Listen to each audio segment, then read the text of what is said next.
The Houston Texans are facing a massive hurdle as star wide receiver Nico Collins has entered the concussion protocol following a scary fall in the wildcard game. This injury puts his status for the upcoming divisional round against the Patriots in serious doubt. But before we break this down, make sure you're subscribed to the channel. Hit that like button and tell me in the comments which city are you watching from. I have been covering the NFL for a long time, and I can tell you that nothing disrupts a playoff run quite like a sudden injury to your top offensive weapon. The Houston Texans are currently facing their toughest challenge of the season, and it has nothing to do with the schemes on the field. It has everything to do with the medical status of Nico Collins. I watched the film from the wildcard victory over the Pittsburgh Steelers multiple times, and the moment Collins went down, you could feel the air leave the stadium. It was a vertical route where he climbed the ladder to make a play, but the landing was violent. His head snapped back against the turf, and in that moment, I knew we were looking at a potential protocol situation.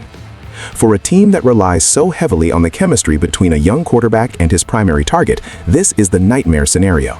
Collins isn't just a receiver, he is the engine that makes this vertical passing game operate. When you look at what he has accomplished this year, exceeding 1,200 yards and becoming a dominant force in the red zone, you realize he is irreplaceable in the current system. I have spent the last few hours talking to medical experts and looking at the league's strict concussion guidelines to understand the path forward.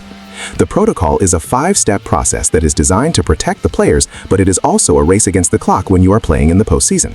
Step 1 is simply rest and recovery. The player cannot engage in any physical activity until their symptoms have subsided. I am hearing that the team is being extremely cautious, as they should be, given the long-term health implications. Step 2 involves light aerobic exercise, where the heart rate is monitored closely to ensure that physical exertion doesn't trigger a return of symptoms. If Collins can clear that, he moves to Step 3, which is football-specific exercise. This is where he would start doing individual drills away from the rest of the team. I believe the biggest challenge here is the short turnaround. When you are preparing for a team like the New England Patriots, every single practice rep matters. If Collins is stuck in the early stages of the protocol while the rest of the team is installing the game plan, the disconnect could be felt on Saturday or Sunday. I have seen CJ Stroud operate with other receivers, and while he is incredibly talented, the trust he has in Nico Collins to win those 50-50 balls is something that took months to build. You cannot simply plug in a backup and expect the same timing on deep post routes or back shoulder fades.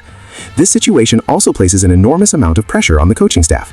D'Amico Ryans has done a masterful job leading this team, but now he has to balance the desire to win a playoff game with the responsibility of protecting his young star's brain health. I have always admired the way Ryans communicates with his players, and I expect him to be transparent throughout this week. However, the uncertainty is a massive advantage for the opponent. If I'm the Patriots defensive coordinator, I am spending my Tuesday and Wednesday preparing for 2 different versions of the Houston Texans. One version features a dominant perimeter threat who demands a double team, and the other version is a much more condensed offense that relies on shorter passes and the run game.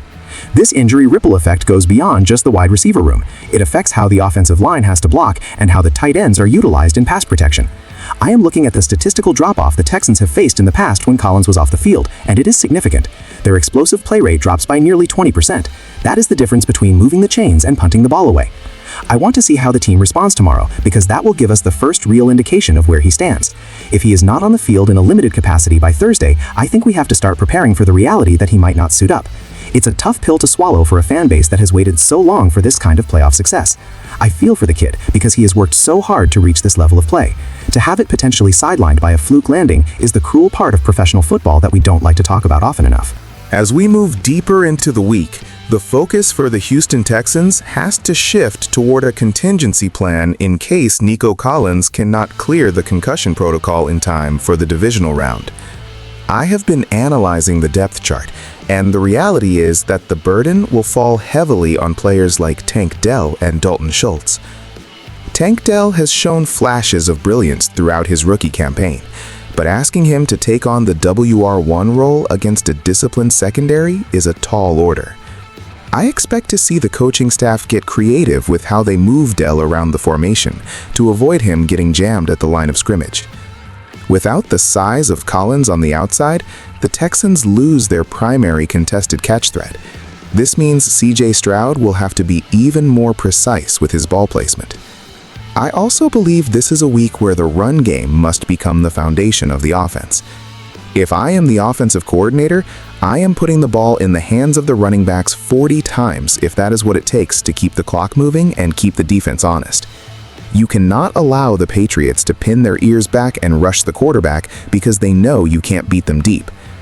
I want to talk about the 4th and 5th steps of the concussion protocol because that is where the real hurdles lie.